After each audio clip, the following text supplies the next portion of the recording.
बिस्मिल्लाहिर्रहमानिर्रहीम।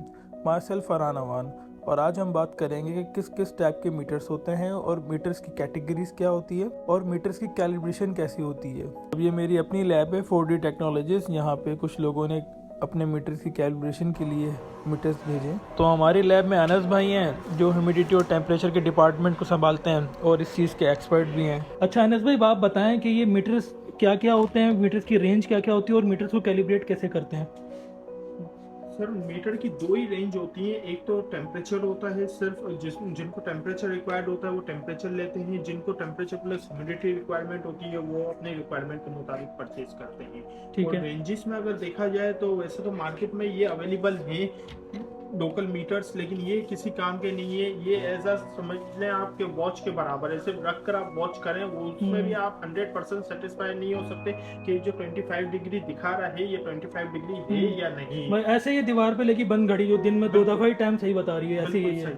ऐसा ही ठीक है। है। अच्छा अनस भाई, मुझे ये बताओ, जो लोग होते हैं मीटर ले लेते हैं जी तो लोग ये लेके रख लेते, तो आप मुझे ये बताएं कि क्या कैलिब्रेशन कराने की जरूरत होती है जब मीटर नया खरीदते हैं या उसकी जरूरत नहीं है। सर कैलिब्रेशन की तो ज़रूर नहीं है ना। अगर आप न्यू भी परचेज कर रहे हैं, वहाँ से कंपनी से निकल कर वो चीज़ आ गई आपके पास, आपको जो टेम्परेचर दिखा रही है आपको कैसे कंफर्म होगा कि वो टेम्परेचर सही दिखा रही है कि नहीं। क्योंकि हमारे पास जो कैलिब्रेटर्स हैं जिनसे हम कैलिब्रेट करते हैं टेम्परेचर प्लस ह्यूमिडिटी के लिए, हम ये KH220 यूज़ कर रहे हैं जो कीमो फ्रांस का है, और टेम्परेचर के लिए हम लोग टेस्टो यूज़ कर रहे हैं जो जर्मनी का है। और ये कैलिब्रेटर्स ऐसे हैं कि हम खुद भी हर 6 मंथ या 1 ईयर हम इसको भी कैलिब्रेट करवाते हैं और थर्ड पार्टी से कि हम भी वेरीफाई करते हैं हमने हमारे कैलिब्रेटर को कि वो सही रीडिंग दे रहा है कि नहीं दे रहा। अब जैसे देखा जाए ये एलिटेक्टस की एक्यूरेसी बहुत अच्छी है, लेकिन ये देखा जाए तो दोनों के अंदर टेम्परेचर देखे मुख्तलिफ, के अंदर 27 चल रहा है, एक के अंदर 25 चल रहा है। इधर 25 दिखा रहा है, इधर भी 25 दिखा रहा है, अब इधर 26 दिखा रहा है। अब ये देखिए जितने मीटर्स हैं और सारे ये एक्सपेंसिव ये मीटर्स हैं, लेकिन इसकी रीडिंग सबकी अलग है। सर 0.5 की जो रीडिंग्स होती है वो एक्सेप्टेंस क्राइटेरिया होता है। अच्छा। अगर प्लस माइनस 0.5 में अगर वेरिएशन आ रही है वो एक्सेप्टेबल है। और अभी आप देख रहे हैं कि यहाँ पर दिखा रहे हैं 26,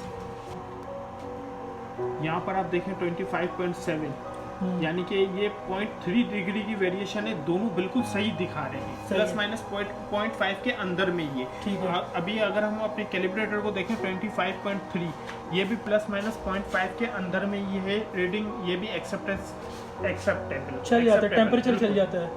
और बाकी ह्यूमिडिटी का भी इसी तरीके से होता है, प्लस माइनस 5% होता है ह्यूमिडिटी। ठीक है। जैसे कि अभी आप यहाँ पर देख सकते हैं 58 आ रहा है, 58 और इसमें अगर हम देखते हैं 53 आ रहा है। सही, 5 का डिफरेंस आ रहा है। प्लस माइनस 5% एक्सेप्टेबल है। कोई 5% एक्सेप्टेबल को करता है, कोई लैब 10% एक्सेप्टेबल करती है, लेकिन हम लोग जो है प्लस माइनस 5% एक्सेप्टेबल वो करते हैं। 5% के अंदर में है तो फिर उसमें हम कोई एरर, उसके अंदर कोई ऑफसेट वगैरह नहीं लगाते। अगर 5% से ऊपर है, यानी कि अगर 10% के अंदर में है तो हम उसको ऑफसेट लगाकर मेंटेन कर देते हैं। और अगर 10% से ऊपर जा रहा है और टेम्परेचर में 1 डिग्री से अगर ऊपर वेरिएशन आ रही है तो उसको फिर हम सेंसर रिप्लेस पर जाते हैं। पता है, ये जो हम कैलिब्रेट करते हैं इससे कैलिब्रेट कर रहे होते हैं। जी बिल्कुल। ये किससे कैलिब्रेट होते हैं? ये हम बार लैब से करवाते हैं जो दुबई में, UAE में, डिफरेंट जगहों पर हम लोग ये बेचते हैं अपने कैलिब्रेटर्स, वहाँ से कैलिब्रेट होकर आते हैं। इसके बाद यहाँ पर हमारे यहाँ पर गवर्नमेंट सेक्टर है PCSIR के नाम से, उनको भी देते हैं कैलिब्रेशन करवाने के लिए। हम 2-3 जगह से एक टाइम पर कैलिब्रेट करवाते हैं। तो ये सर्टिफिकेट हमें यहाँ से लोग यहाँ वाले देते हैं, जो हमारी गवर्नमेंट ऑफ पाकिस्तान है वो हमें बना कर देते हैं, जिनको हम उस पर डिफरेंट पॉइंट्स बता देते हैं कि हमें हमारा कैलिब्रेटर इन रेंजेस के ऊपर कवर करना है, जो -10 है, 0 है, 50 डिग्री है, 100 है, 150 है, 200 है। तो ये सारी रेंजेस वो हमें कवर कर देते हैं, और जो वेरिएशन आती है वो हमें सर्टिफिकेट में एरर बता देते हैं कि आपके प्लस माइनस एक्सेप्टेंस क्राइटेरिया के अंदर में आ रहा है कि नहीं आ रहा। अब ये जितने भी आपको मीटर्स दिख रहे हैं ये मुख्तलिफ मीटर्स हैं और मुख्तलिफ प्राइजेस हैं। अब देखा जाए तो ये हज़ारों में सारे, और ये देखा जाए तो ये लाखों में। ये अब जो काम करता होगा वो जानता होगा इसकी प्राइस कितनी है। जी बिल्कुल सर। सही। क्योंकि एक चीज़ चाइना है और एक चीज़ जर्मन, फ्रांस, तो फिर उनके प्राइसेस भी हो। अनस भाई मुझे ये बताइएगा, ये जो सेंसर है ये आपने मेरे इंक्यूबेटर में भी इसको ना मॉडिफाई किया था। जी सर। तो ज़रा लोगों को ये बताएं कि सेंसर क्या, दिखने में तो आम सा तार लग रहा है, लेकिन ज़रा लोगों को बताएं क्या ये है। ये बेसिकली तार तो आम सा है, इसके अंदर में एक छोटा सा बल्ब होता है जो उसके मेन सेंसर वो होता है, वही टेम्परेचर सेंस करता है। एक वो होता है, दूसरा होता है आपका इसके अंदर में ये जो सीलेंट है, ये सील बार वाले ही कर सकते हैं। यहाँ वालों से अगर हम करवाते भी तो ऐसा सील नहीं होता, और यहाँ वाले अगर कर देंगे भी तो वो सेंसर आप लगाएंगे 6-8 महीने में मॉइस्चर अंदर चला जाएगा और ये सेंसर आपका खराब हो जाएगा। इसलिए हम इस सेंसर के लिए इंपोर्ट पर ही जाते हैं ज़्यादा। और ये वैसे ऑस्ट्रेलियन बेस्ड था ये, है ना? बिल्कुल, ऑस्ट्रेलिया से इंपोर्ट करवाया था। बिल्कुल। और देखा जाए सेंसर की प्राइस क्या होगी अंदाजा? सर 35,000 कॉस्ट आती है। वो भी अगर हमने पुराने टाइम पे इसको इंपोर्ट करवाया, आज के डॉलर के हिसाब से तो ये और भी महंगा है। और महंगा पड़ेगा। ठीक है। तो इसमें भी कैटेगरीज होती हैं।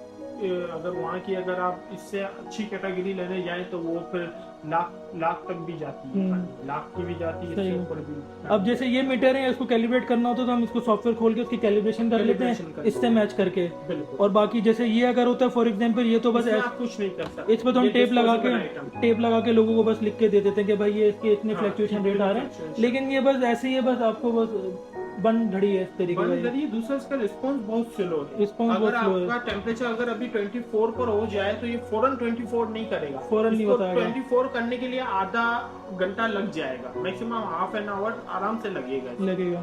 तो इसका रिस्पांस बहुत स्लो है, इस वजह से लोग इसको यूज करने से थोड़ा सा डरते हैं। बस इसी चीज को देखते हुए कराची के जितने भी लोग हैं जो इंक्यूबेशन की तरफ आ रहे हैं, तो उसको हम फ्री सर्विस भी देते हैं, उनके मीटर लेके हम उसको कैलिब्रेट भी कर देते हैं। इससे कैलिब्रेट करते हैं जो इंटरनेशनल हमारा ISO सर्टिफाइड है ये, तो उससे हम लोगों को कैलिब्रेट भी करते हैं। तो कोई इंक्यूबेटर लाता है, इंक्यूबेटर भी कर देते हैं। अब जैसे ये मशीन है, इसके अंदर 18 वेरिएंट्स हैं, 18 एक्सटर्नल है, तो इंक्यूबेटर के अंदर इसके 18 एक्सटर्नल निकाल के मशीन के अंदर 18 जगहों पे लगाते हैं, उसके फिर हम रीडिंग्स मैच करते हैं, फिर लोगों को कैलिब्रेट करके देते हैं। बाकी अगर आप न्यू इंक्यूबेशन में आ रहे हैं और अपने मीटर्स को कैलिब्रेट करवाना चाहते हैं तो कराची के जो लोग हैं हम उनको free of cost services provide करेंगे। तो आपको स्क्रीन पर नंबर दिख रहा होगा, अगर आपने फ्री ऑफ कॉस्ट अपने मीटर्स की कैलिब्रेशन करवानी हो तो इस पर आप व्हाट्सएप पे मैसेज छोड़ सकते हैं।